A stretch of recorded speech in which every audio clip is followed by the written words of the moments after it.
My name is Denise McMullin Powell, hyphenated because I was married in the 80s. That's what you did then. Now I wouldn't even add the Powell, it would just be my birth name. But that's it. Well, I find myself telling everybody your ballet story. Talk about when you were a little girl and what you wanted to be when you grew up and when you went to Walter Reed and all that. When I was a kid, there were a few good parts and a lot of bad parts too. I wanted to be a ballet dancer. And so my mother was a seamstress for the family, and she made me a little tutu and everything. Why not? I mean, we don't all grow up to be ballet dancers, but probably 70% of us aspire to it. And it was green and made out of that netting thing, and she made it for me. And so I used crutches and braces at the time. I didn't have to use the braces all the time, but sometimes I did.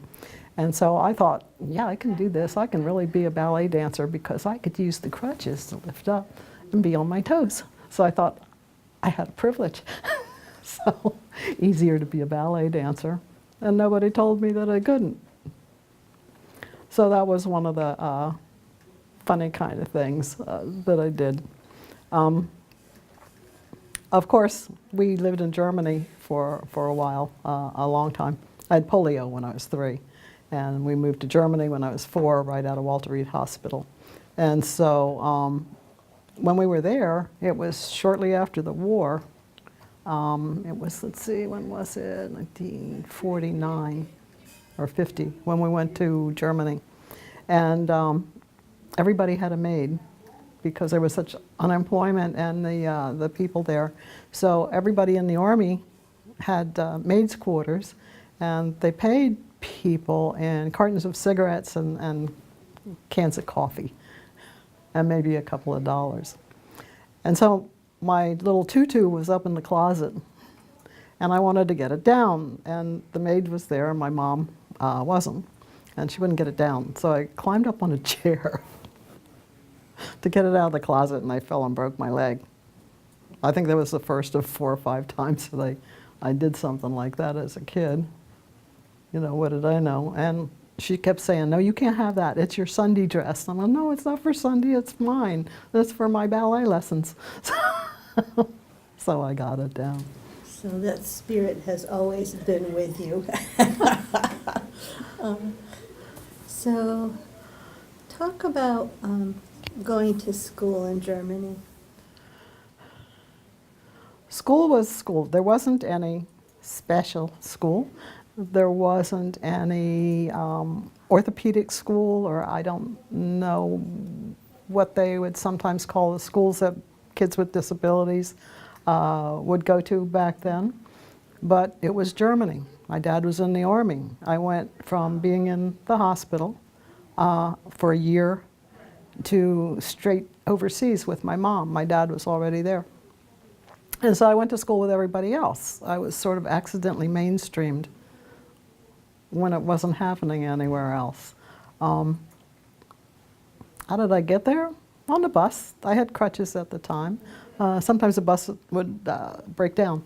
So they used these big old army trucks because the school was off the army base in Hanau, Germany, and the kinds with the canvas over the top and the benches going down both sides.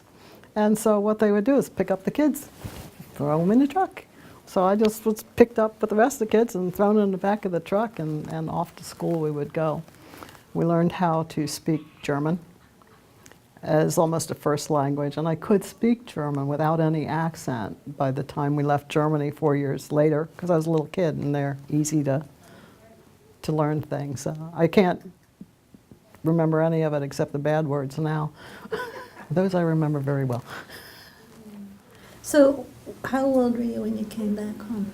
I was 8 years old. And then where did you go to school? Still in I went, well, we lived with my grandmother, who was in Maryland for a while, and I went for 1 year to a parochial school, to Father Andrew White. It was a Catholic school in Maryland, and we lived with my grandmother while my father was sent, they called it TDY, tour of duty, something or another. in California. And so I went to Catholic school where I spent most of the time standing out in the hallway. Because you were naughty? Yeah. I guess I wasn't a very good Catholic.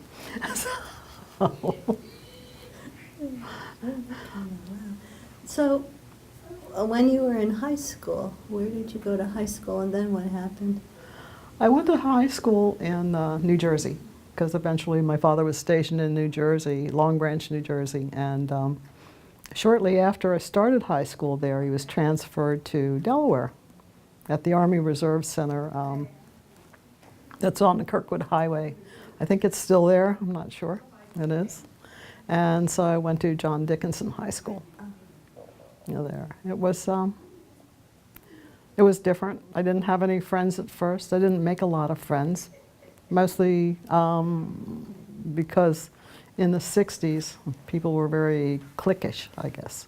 And people with disabilities weren't usually seen out in public or going to high school. They were somewhere else in, I don't know, John G. Leach, maybe, or someplace like that, or at home, or not even educated a lot of times. And so people were a little leery. I made a few friends. And a boyfriend? Yeah, and a boyfriend. So, what about your son? My son? I have two of them. I got pregnant in high school. And since in the 60s it was quite contagious, so you couldn't go to school. And they threw me out of high school so that I couldn't graduate, along with 6 other girls that got pregnant in there, because you didn't have a right to an education. And you were just bad news, and other people would go by your example and think it was okay to get pregnant and have babies then too. So yeah, I was thrown out of school, and I had my son Thomas. But before that, my parents weren't always the nicest people. My mother was complacent. She didn't save me a lot. My father was quite abusive through my entire life. I guess he didn't like it too much that I had a disability, but I think his #1 reason was that I was female and firstborn. So, that was bad news. He liked to force feed me if I didn't like something, and he didn't like it if my crutches would scratch up anything, or if I leaned them against the sink and I was doing something, if it fell down. So I was pretty much a pain in his butt, I guess. When I went to church, I couldn't kneel, and I'd make a lot of noise and doing all of that. And so when we came home from church every Sunday, he would put on his spanking pants, which was his khakis. And so I got my Sunday spanking. It's kind of why I'm not so religious anymore, I guess. I don't know. But that's the way it was. Nothing happened to my 2 brothers. I guess I'm not very close to them even now, because they were like a separate family, because they were treated different than I was. Were they much younger? The one was about 5 years younger, and the other one was 8 years younger. So, and they were both born in Germany. So now when I got pregnant, my father decided that I was, he called me a few names that you call girls that get pregnant, or even if they don't, because of what they do, and tried to take me to, and this is in the 60s, before Roe v. Wade, and tried to take me to they called them backstreet butchers in Wilmington. But his friends, now here's where the religion came into play and worked, because they're Catholic. So they didn't believe in that, and they took me to his friend's house, who were also Catholic, and they kind of stood up for me and saved me from getting a forced abortion. So I got married to the father, and lived in Delaware for a while, and then New Jersey. And my son Thomas was born. He's, oh my gosh, going to be 53. And then my son Martin was born. And after 14 years of being married to someone who also turned out to be quite abusive, mostly because of disability. I guess people take advantage of that at times and don't see any worth in people with disabilities, and some people express that hatred and that disdain more than others. And I guess if you're close with someone, they feel a privilege to do that more than if you're not that close to people. So I got out of that marriage with a lot of help from some friends, and I'd started to work. I worked when I was in high school too, in Delaware, at Almart. It used to be Almart. I think it's H.H. Gregg or something now. It's been through a few things as a telephone operator. It's kind of like the one where you have the cords all over the place and the headset. I just came across that picture they had in the paper. It was one of those one ringy dingy, two ringy dingies, you know. And that was my first job. Emily the Teller, huh? And that was, yeah. But it was unusual that I would actually be hired, because I was 17, and they hired me. It was AT&T? Yeah. And had a disability. And it was strange though, because that was considered to be, this is going to be your career for the rest of your life. One, because you're female, so there isn't too much you can do there. And the other was because you have a disability, so what could you possibly do? Probably won't get married because men don't want to bother with you. So you got to have a career. I don't know how long you'll live at home. Maybe you'll go to an institution and have to live there. So, okay, you're going to be a telephone operator. And then they said, well, you could work your way up to secretary. Except that I got a D in typing class. I'm not so sure it wasn't on purpose, because I just didn't feel like I wanted to be a secretary. I didn't know what I wanted to do. The ballet thing was past. I was old enough now to get over that. But I didn't want to be a secretary, and so I just never learned to type. Now because of the computer, I can type as fast as anyone else can. But did you get a GED? I did later on, when I was married and when I wanted to go, I worked for a Ronson company for a while that closed down. It was in Newark, and we made the little Ronnie lighters. And they closed down because of foreign imports. And so this Trade Readjustment Act of 1974 kicked in, which meant that you lost your job because of foreign imports, and so the company you worked for and the federal government would re-educate you into another profession.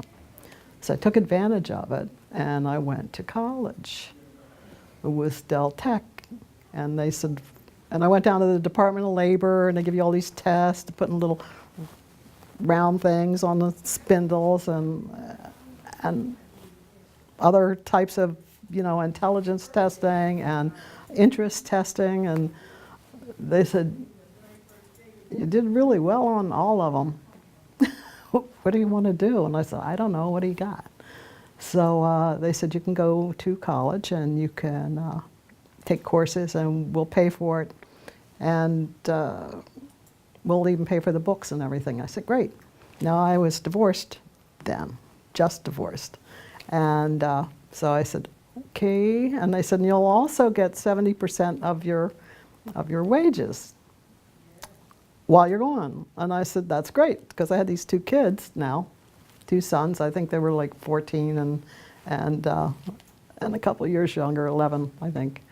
And I lived in an apartment in Newark. And so I went. And I decided to take chemistry because it looked interesting. And some of the other ones required some physical ability, like an X-ray technician, and I figured I couldn't be carrying the x-rays and taking them out because they're large and they're heavy. And so I didn't even know what H2O was, and I decided, chemistry sounds fun. And that's what you got your degree in? That's what I got my degree in, applied chemical technology with a 3.5 average. And then what did you do? I went to work almost immediately for Hercules, which is now Ashland, which is going away little by little, I guess. But when I started working there, or when I was in college, I met my husband. That we just celebrated our 35th wedding anniversary. And I had had my tubes tied because during my other marriage without permission, which I got an awful lot of trouble for that, because I didn't want to have any more children with an abusive man, and I was trying my best to take care of the two that I had. And so now that I'm remarried, it was like, we had a lot of time, and we're making an okay living, and I want another kid. So we decided we were going to go the adoption route. So we went looking for Shirley Temple, whose parents had been killed in a car accident and was newborn, which didn't exist.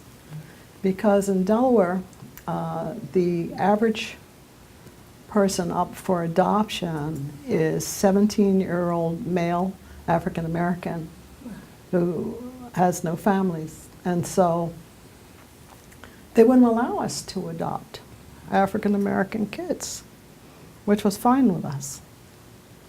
They wouldn't allow it because of culture, that they always wanted to place adoptable kids with the same culture and race as the parents were.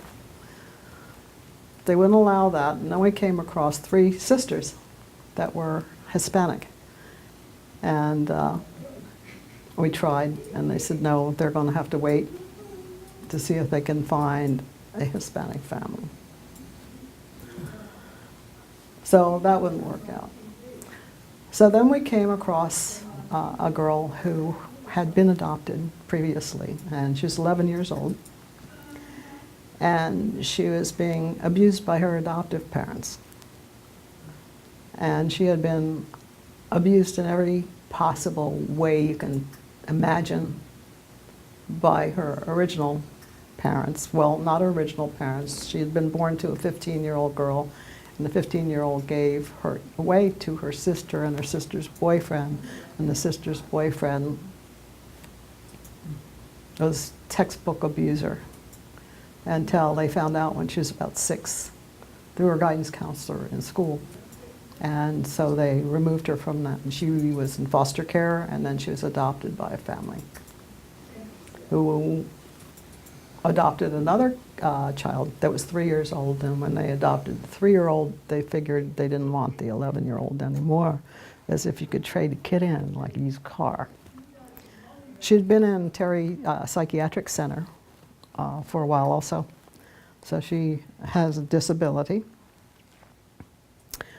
But it turns out right now, today, she's on a business trip in Texas because she's in management with one of the banking companies. And my grandson, her son, is at my house with my husband going fishing right now. So her life turned around, and she's a successful businesswoman. That's so cool. A couple things going on every once in a while that try to impede her, but she gets past them. I raised her. What else can you do? She learned from you. Right. You're going to put the past in the past, like I did. She knew my story too, and she knew that. I call it lima bean theory. Lima beans was one of those things that my father used to hold my mouth open and shove them down my throat. Yeah. And so I never ate lima beans after I was away from home and all of that, and I hated them, and because of that. That was the main food. I couldn't remember the other ones, or I'd hate them too. So when I was in my 30s, I just up one day and decided, how dare somebody have importance to the way I run my life when I'm an adult. Why can I let that happen? Why can I let somebody else take charge of me when I'm not even there anymore? So I just decided I'm in charge of my life, and I decide what I like and what I don't, and not because somebody else did this or did that. And not even because of the husband that I was married to before, who was quite abusive, would I have any thoughts about any other men or women or anybody else at all. Why should I allow other people to impede my life and to make me into anything other than who I am inside? And so from that time on is when I became a whole person. And did you eat lima beans? Pardon? And did you eat a lima bean? Oh, I ate lima beans. They're fine. Especially in succotash with a little corn. Then they're great.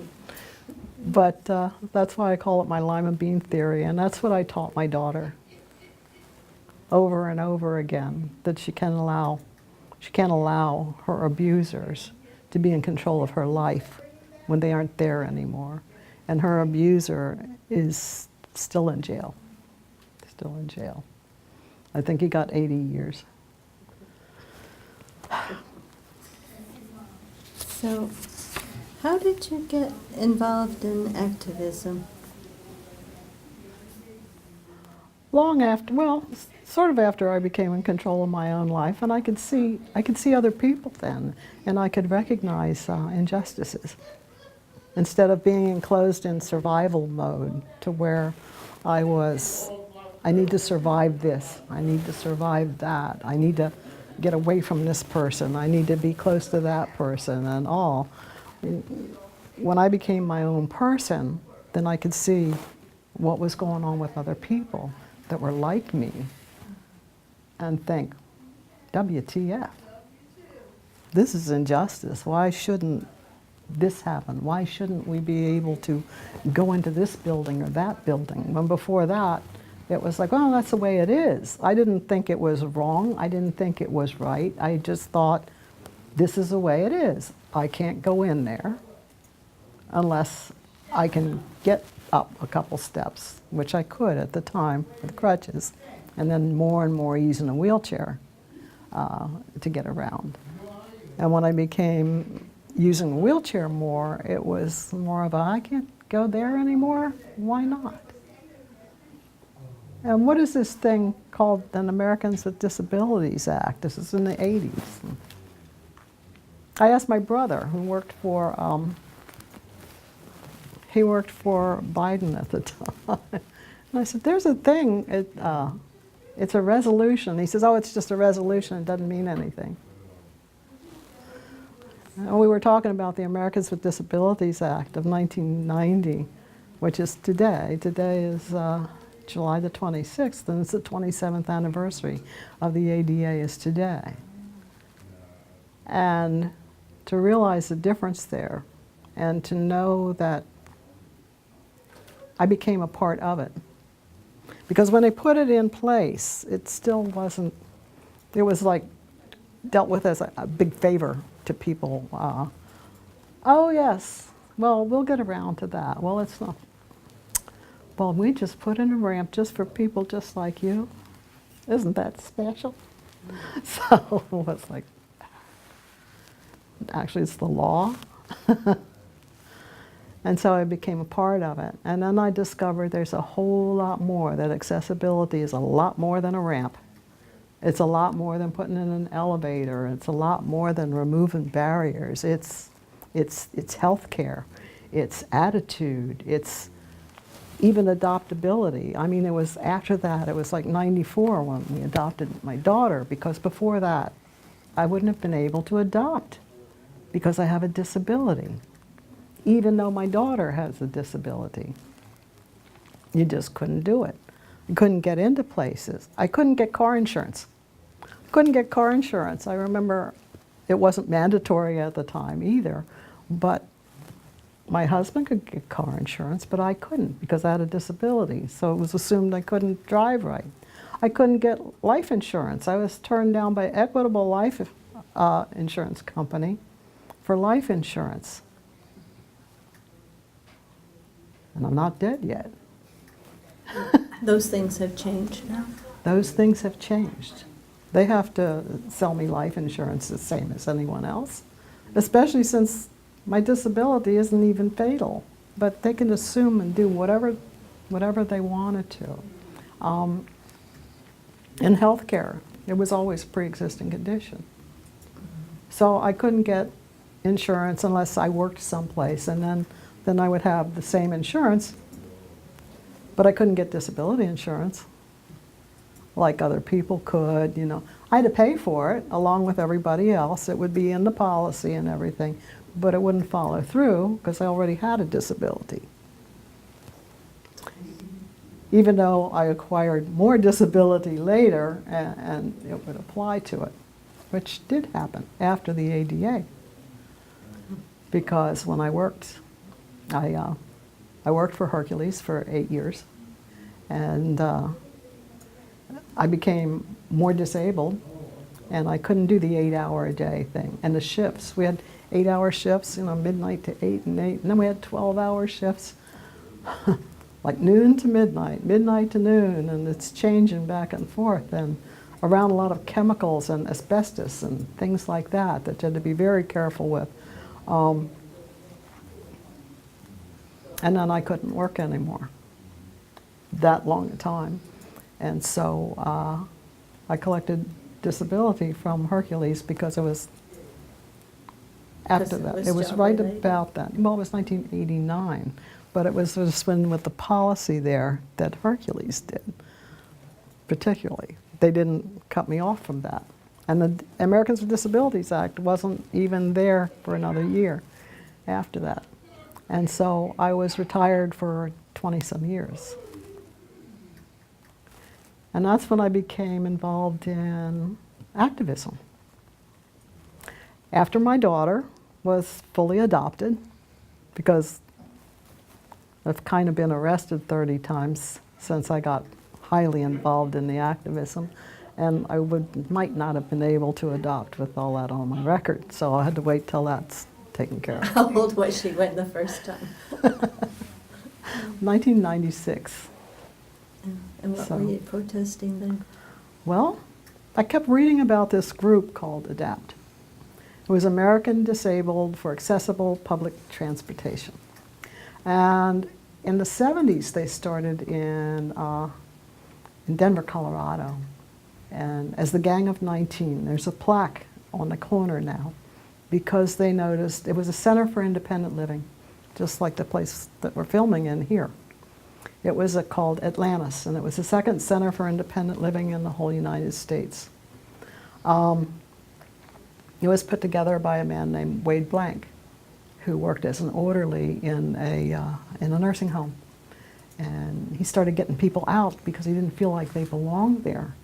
And then he started up a community of activism and ADAPT and set up this Center for Independent Living to educate people and to recognize their freedom and their abilities and a sense of justice.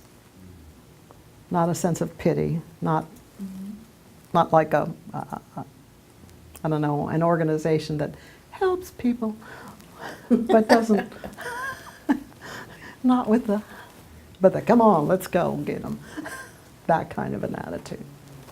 So they couldn't get on the buses and they couldn't get anywhere in Denver, Colorado. We're talking in the 70s, in 1978.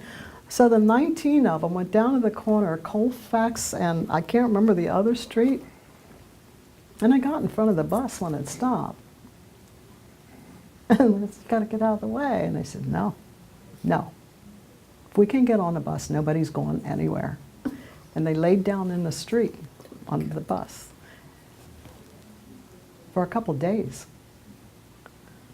And the press came out, and it's on my Facebook page. I'm bringing it up again.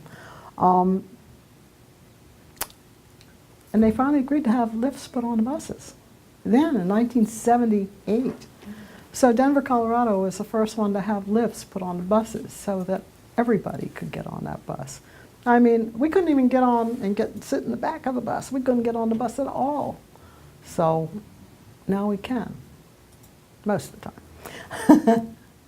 But that's what they did. And then they went on to other things and getting people out of nursing homes. They found out that Medicaid laws would pay for you, if you qualify for Medicaid, to go into a nursing home to get your services.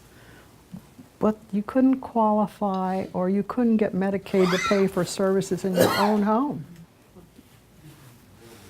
You had to go into the nursing home to get any services, to get any help. And it wasn't nursing, and it wasn't a home. It wasn't like a hospital. You just had palliative care. You had somebody there that would fix your food and wipe your butt, and maybe help you with a bath twice a week, maybe. And that goes on now too. You know, they don't get a shower every day. They get twice a week. It's about it. And it's still that way. I said, people don't belong here. They just don't belong there. So they started pounding on desks and sitting in doorways, and this has got to happen. We have to have the same freedom and the same privileges of living, not privilege, right, the same right to live in our own homes as everybody else does. And so they started getting people out, and they put them to work in the Center for Independent Living, getting other people out. I still go there every January for our meetings with ADAPT. Because when I went to Atlanta in 1996, they had already been in business of being a large group since 1983. That's when they went to Washington, D.C. and decided to pound on Congress and their government. Did some fundraising and all. They never did advertising. They never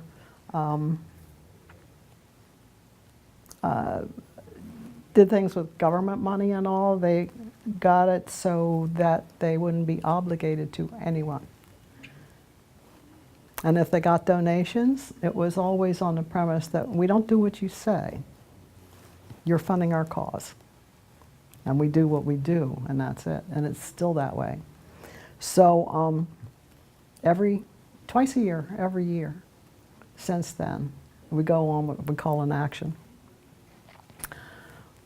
We went to Tennessee a couple of years ago.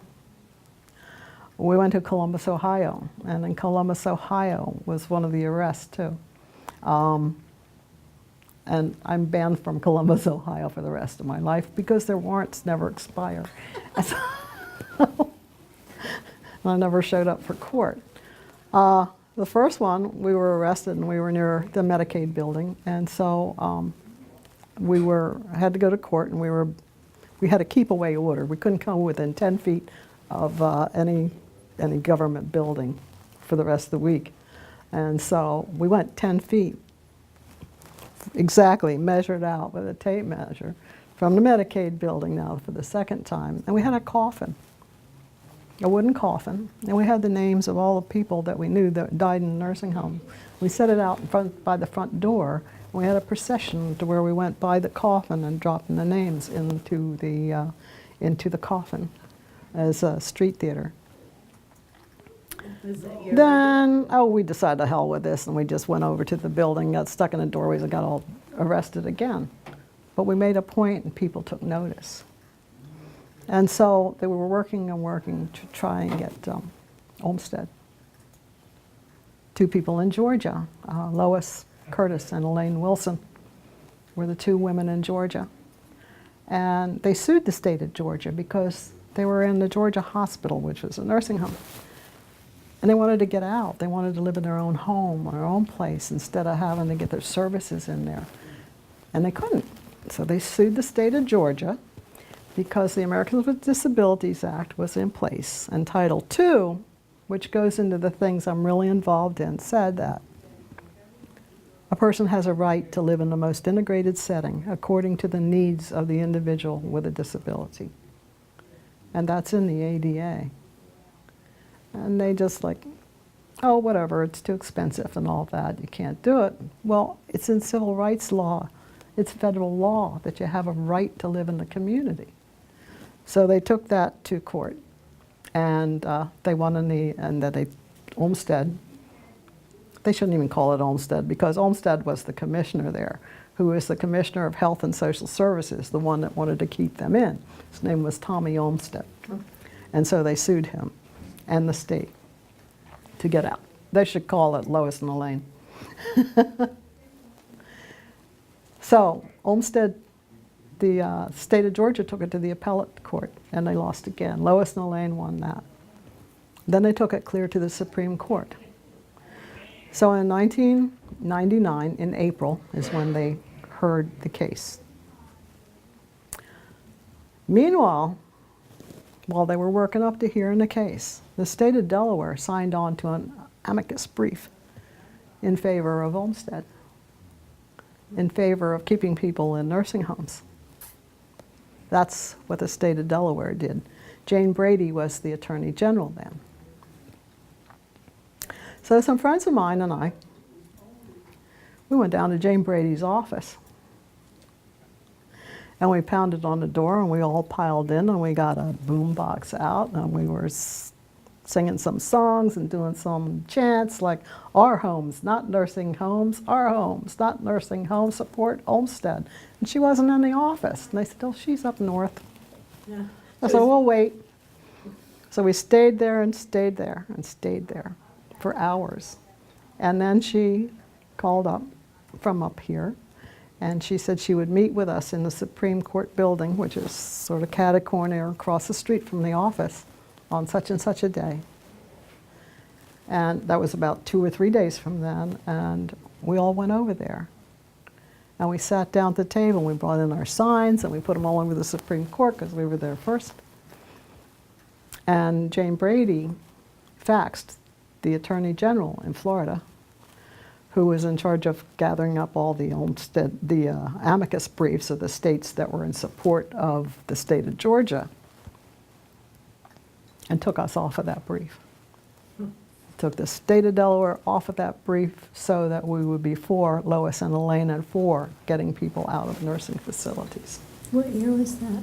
Pardon? What year? It was probably 98 when they were working up to it. It was already set to be heard in the Supreme Court, but people were signing on to one side or the other as to what they would do. There was a case before that called Dario Nursing Home versus Helen L. that happened in Pennsylvania. A friend of mine, Steve Gold, who's a disability rights lawyer there, handled that case. And that was a case where Helen L. won her way out of the nursing home also, to be served in the community under the Americans with Disabilities Act of Title II. What's also in Title II is transportation. So a lot of people don't realize where all this stuff is. Like, one is for labor and employment, and 2 is transportation and state things going on, like state services. It kind of mirrored the Rehab Act. And then Title III is stores and banks and all those retail places, and public accommodations is in Title III. So what's ADAPT do? We go after all 3 of them. But mostly getting people out into the community is where we're at. We're dedicated to that. And that's why we get arrested most of the times. So we got Delaware. It was ADAPT and the small group of us that, by the way, was right here in this building. It was IRI that we put it together. What's IRI? Independent Resources Incorporated. This. That was when I was chair of the board of directors here. They don't do that anymore. It's unfortunate that they think they can't. So now they just do whatever they do. What was going on in 2003? 2003 was the march. Some people call it the Death March. And what was the protest? Because that's when Vince was starvation died too. What was going on that year? We gathered in, and by then I was in the leadership of ADAPT too. I wasn't just an observer. After all, I got arrested twice on the first trip in 1996. I had no intention of doing it then, but I was. And so we decided for our action that year we would march from Philadelphia, the Liberty Bell in Philadelphia, to the steps of the Capitol building in Washington, D.C. And by March, I meant we would wheel and walk in the street no transportation, and it would take us 2 weeks because we could only do 7 or 8 miles a day. So Nancy Salandra, she's at Liberty Resources up in Philly, and I wasn't with IRI anymore, but I was with Freedom Center, the other Center for Independent Living in Middletown, got together and did the route and worked months and months getting donations for the first night we spent in Philadelphia, outside of Philadelphia. And then we ended up at the Goodwill Center, close to here, for the night. We got with them and they allowed us to put up our tents overnight there and supplied us with some food and left the bathroom open all night for us, which we had outhouses that we were hauling along. You never saw so many accessible outhouses in all your life, with 10 of them lined up there, every place we went. And we met in Rodney Square the next morning. This is day 3. And Joe Biden came out and talked to us. We were working on legislation called MICASA, the Community Attendant Services Act, Medicaid Community Attendant Services Act. And that would make it the law that community services would be the #1 choice of Medicaid. Because still today, nursing homes are an entitlement if you qualify for Medicaid. Home and community-based services are not. They're set up by the states choosing to fund waivers, where you're waiving your right to go into a nursing home to get your services in the community. Delaware has some waivers, most states do. So that's the way it was, and we wanted it to be in federal law that you have a right to live in the community. We've been doing it every year. It started in Atlanta when we got Newt Gingrich was back then, and we got in his office, and he signed on to it while we were in Atlanta. I didn't even know what it was because I was brand new to this, on a napkin in his office. And we worked on it, public hearings and everything. Didn't get it through, on, and every year it changed. It went from CASA, Community Attendant Services Act, to MICASA, which Spanish is my home, or my castle. And so it changed to, and it's introduced again now too, to make it a right to live in the community. So year after year we've been after getting that done. And so Joe Biden, who was senator then, came out and talked to us at Rodney Square and said it may not be that year, but it would probably be the next year. And we've tried and tried, and it still hasn't. We work on it all the time. But we got through it. We got rained on. We got lightning. The chairs went down because they were getting wet. They had to be taken to a fire station to dry it out. My chair went. I had a scooter at the time, and one of the fellows with us took my scooter to a hairdressing salon. Well, I had a manual chair, and I used a hairdryer on it, and it got it running again. It was 150 of us. There are pictures available online too, that marching down Route 13, all the way down past, we did a little bit of protest outside the Holloway campus because Delaware Psychiatric Center is in there with Free Our People chanting and all. We hesitated and then we went on.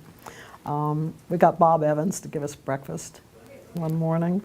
We stayed in Victory Fellowship Church parking lot in the back, and left early in the morning. And we stayed at that night at the Troop 2 police station. 150 of us set up tents and everything, and my family put together a pig roast in the police parking lot. You already It was kind of ironic.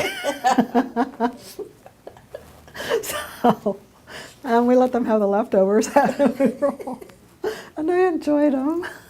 It was a whole pig that we had, and sides and everything. We got food donated all the way. We went on into Maryland. We stayed at a campground, a Methodist campground, just over the Maryland line near the Hatem Bridge. And with cabins in there. It was like Dirty Dancing. It was like, that's what it looked like. And they fixed us dinner for $7 a piece, a nice fried chicken dinner before we left in the morning. After we got a shower that night because they had indoor showers. We went 2 weeks without. Cute. I got one of those big bug sprayers that was brand new, full of water, and I made $5 a piece by washing people's hair with it. We had people whose chairs reclined like this do, and so the one woman who could walk some, she got out of it and so, you know, get in the chair and lean it all the way back, and she and I would wash people's hair out in the grass somewhere and made a little bit of money to buy a little bit of food, and did it that way. When we were there, the Freedom Center people, the other Center for Independent Living, gave us breakfast that morning before we left and came out there and brought us bagels and things like that, so that was cool. We went on to Washington, D.C., and ended up at the steps of the Capitol building.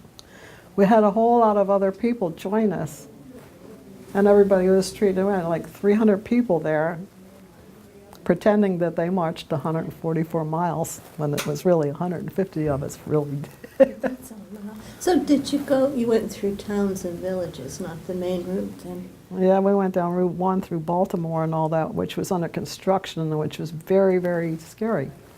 When we were in Delaware, we had already arranged with the Department of Transportation. They were great. They don't provide great transportation, but I mean, they got an attenuator truck to follow us. An attenuator truck is a great big truck with big bumpers on it that if it was hit, doesn't move. You could run an 18-wheeler into the thing and it won't move. And they got behind us all the way from the Pennsylvania line to the Maryland line. And they went ahead, and we were in the street. We didn't do sidewalks. You can't do that. It's impossible. So we no stopping for red lights or anything else.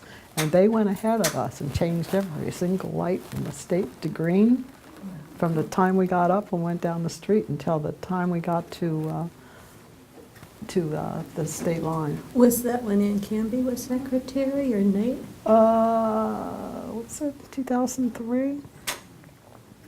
We didn't talk to her because we did. She might have been gone by then. Maybe Yeah. Nathan Haywood? Yeah, I don't think so. I don't know. Certainly wasn't Kermit. He was long gone. I wonder who it was. Yeah, I don't know. I can't even remember who secretary was. It was really the Emergency Management Department that we met at and talked to people at. It wasn't the Department of Transportation, but they're the ones that supplied the truck and everything, so it was pretty nice. That's really kind of cool. Oh, and Canby we had an action at, one of the few that happened right here in Delaware. We had a training here at Independent Resources. We hosted a 3-day training for community organizing. And we did some role playing as to how to do an action and what happens and how to keep calm and how to support each other. Because in the ADAPT group are a multitude of disabilities, and some have multiple disabilities, and some people have mental illness, and some have developmental disabilities and physical disabilities and sensory disabilities, and it's just, we're all together and we don't silo anybody, and we support each other.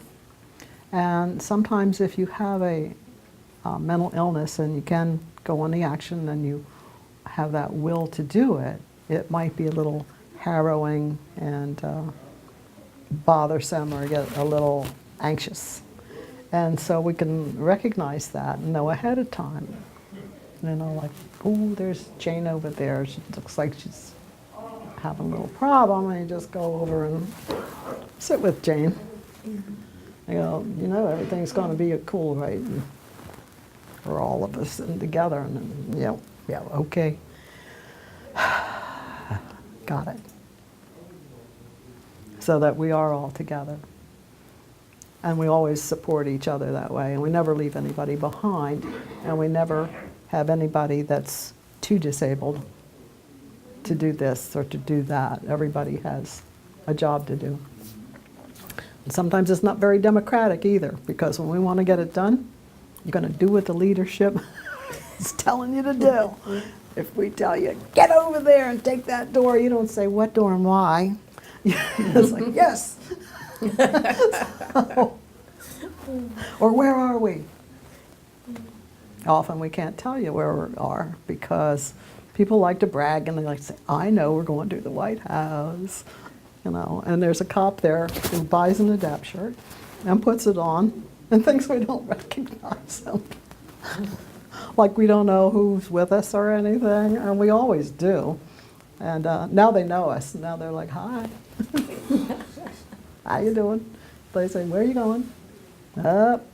We're next intersection, we're going to take a left. Okay. And they, you know, help with the traffic, but they don't need to know the end now or anything. So they've become helpful, and they know that we're nonviolent, always nonviolent. And almost everything that has been accomplished and done for people with disabilities has been done through action.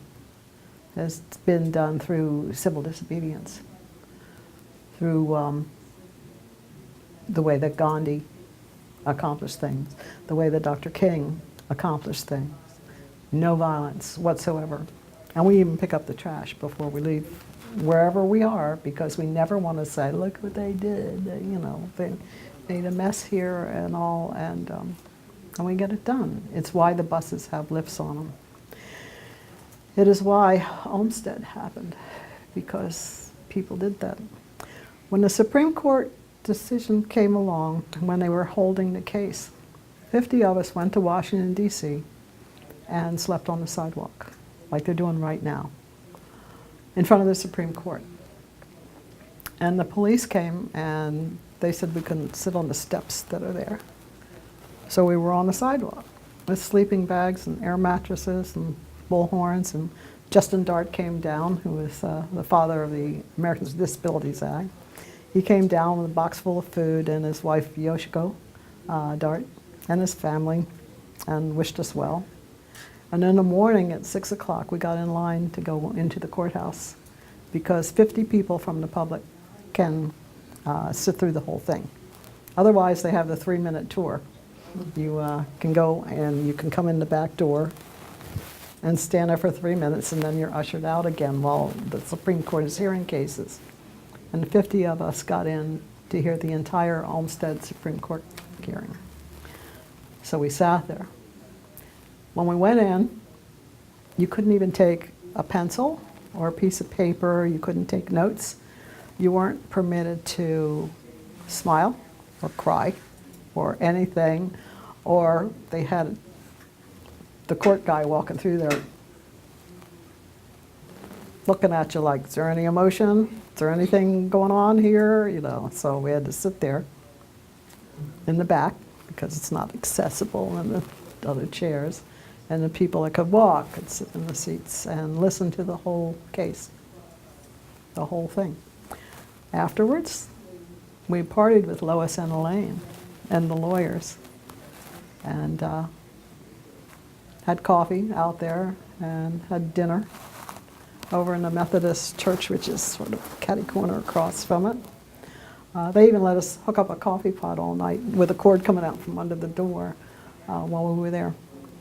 And I've met, Elaine passed away in 2004, but Lois is still out since they, of course, won the case, and the Supreme Court upheld that Title II of the Americans with Disabilities Act and said, yes, indeed, you do have a right to live in the community and get your services there. You don't have to go into a nursing home. And from now on, what the community has to do is supply the services that you need. It is not hospitalization in the community, the same that they have them in the nursing home. And it's true that it's cheaper to live on your own than in a home. Absolutely. Talk about that a little bit. But you still have people going around saying, well, we have to look at that, we have to study that. And they say, oh, it costs more for the services in your home. And then we're like, historically it doesn't. Just look at, no, we have to do our own report. And so what we did then was we came up with, it was ADAPT again. We came up with a program called Money Follows the Person. And it wasn't some old guy sitting up on a hill and a couple of women that came up with a stupid name like Money Follows the Person. It was us. It was us. And we fought for it and fought for it. And we went and we chained ourselves to the White House fence while Clinton was in office. And, oh, the good old days. Al Gore came out and talked to us. So he said, what are you here for? What do you want? I mean, you know. And we said what we wanted and what we wanted to do. And he said, why don't we have some meetings and get together and talk about this? And Al Gore got $1.75 billion put aside for that program, Money Follows the Person, because we were chained to the White House fence and because we had the intelligence, meaning, I don't mean the brains for it, but I mean the information together, and we knew what we were talking about. And we don't go, we don't protest and say, give us services, give us services. We go, you need to give us the services and this is how you're going to do it. Having Which a is, plan. yeah, we have the solution along with the problem, along with it. And so that's what happened, and we got $1.75 billion. And so then I was one of the about 12 people that would meet with the CMS director, McMullin was his name at the time, almost every month for a year or more in DC to come up with the criteria that it needs to surely be integrated. That no, you can't be moving into people out of nursing homes into group homes unless we conceded on 4 or fewer, but not 6 and 10 person group homes, just no assisted living and no, what do they call them, like congregate, segregated farms or farmettes or gated communities for people with particular disabilities and all that. None of that, because that's all segregated. You must move into the community and get your services there. Medicaid can, with this program, pay for moving you from the institution to the community, which they can't usually do. You can't use Medicaid funds to move somebody in and set up a few supplies and maybe pots and pans and put some blinds on the wall and moving expenses. You can't do that. But with this program, it's an exception and you can. And it's sunsetting this year. And we got that program put into the Affordable Care Act. So since it was sunsetting, we worked some more with recently with Obama, which we had meetings with his staff to get the Community First Choice option, which was Community First Choice Act, which we couldn't get through, which was sort of the child of MICASA and CASA and on down. So we work with Senator Harkin in Washington to get that in the Affordable Care Act. These are the things that they're working in DC today to get rid of, to throw out, so that the people in the community right now that are living with the Community First Choice option won't have it, because they are going to get rid of the Affordable Care Act.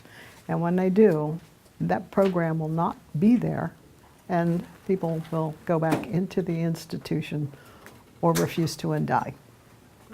And they don't even know it exists. All they think of is insurance and your premiums are high, and that's about it. And they don't even know what the Community First Choice option is. Were there people from Delaware that were down there recently? Delaware is, I hate to say it, but because I live here, so I must not be that great an organizer with ADAPT. I'm the only one. Because we were going to DC 6 or 8 sometimes 12 of us on these actions and being highly involved. When I first started up Independent Resources, because Independent Resources used to be, the Center for Independent Living was with Easter Seals, and they couldn't do that because independent living centers or centers for independent living had to be autonomous and had to be at least 51% run by and employ people with disabilities. And Easter Seals wasn't that. They couldn't do it. And so we broke off and became autonomous. I was part of that. It was Sil Inc. and then Larry Henderson, who passed away last December, and I, and some other people came up with the name Independent Resources and had to get a board of directors together, and I was the chair of the board of directors. I don't think they even know that. Probably not. They'd be saluting.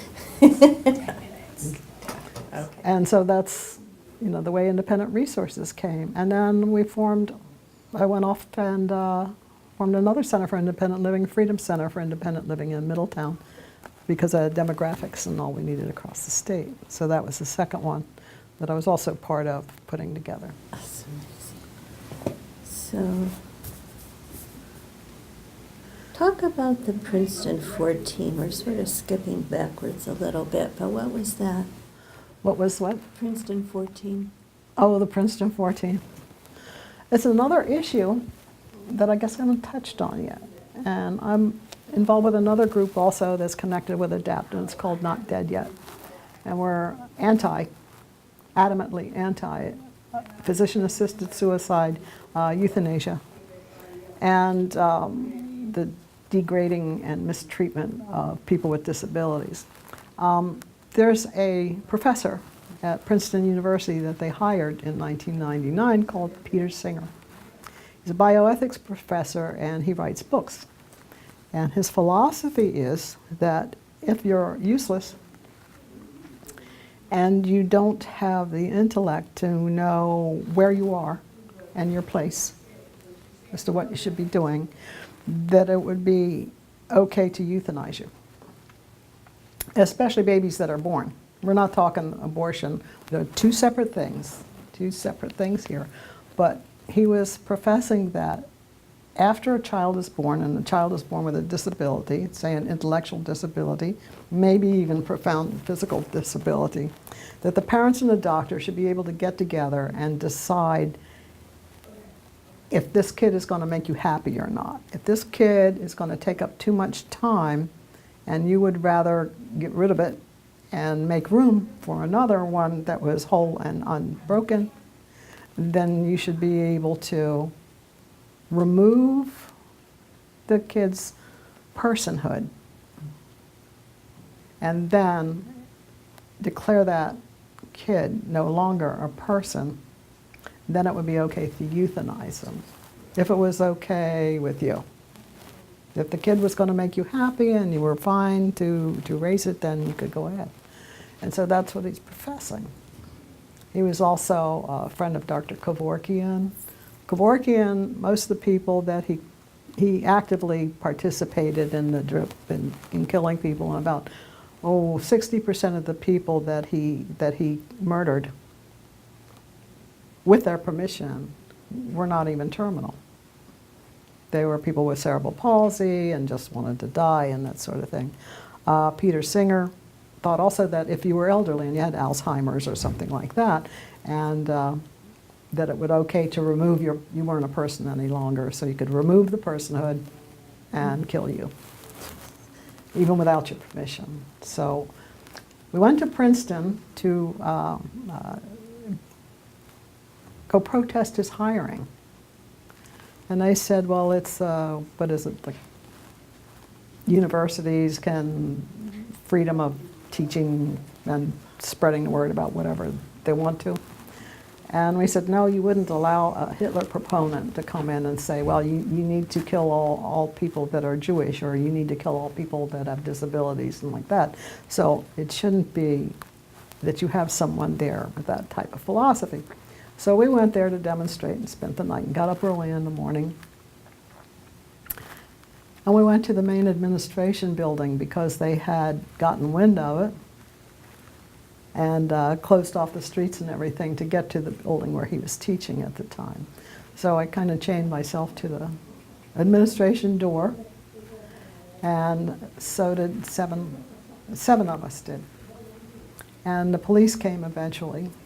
That was after the campus, the people, the students there brought us pizza and stuff for lunch while I was sitting there in the rain, and my service dog and all, and arrested us. And when they pulled the 7 of us off the door, 7 more moved in and attached themselves to the door. And then they pulled them off. So we had to go to court, and we were declared persona non gratis for the rest of our lives. So I can't set foot or wheel on Princeton property for the rest of my entire life. Because I think it's quite ironic that I am a person not recognized for demonstrating against somebody who likes to take away personhood from somebody that he doesn't think is valuable enough so that you can kill them. So if somebody was gonna write your biography or something, what do you want the future to know about you, in your own words? I would hope nothing. I would hope that everything would be common, that people would be equal, and they wouldn't bother with knowing anybody that made any of that happen. You know, I would hope that my name would be lost along with everybody else that's a freedom fighter, because everyone is free and because everyone is equal. And I can't point to one thing anyway, because it's not like an epiphany, it's more like an evolution. I mean, I was the person in my first marriage who was very apologetic and, oh, I'm so sorry, and I'm just a cripple and I should be thoroughly grateful because I was told this, that somebody would even bother to marry me at all, and so I shouldn't complain, so go ahead and beat me or do whatever you want to, are you kidding me? You know, you're going to get your butt kicked if you try anything from me or anybody else that I know of. So it's things like that, and I wish Delaware was more involved than writing letters or bitching and moaning behind closed doors. Like, oh, I don't like this and I don't like that. I wish we could do this and that and the other. So everyone should be an activist like you. Yes. Yes. I need help. Being an activist. It doesn't pay well.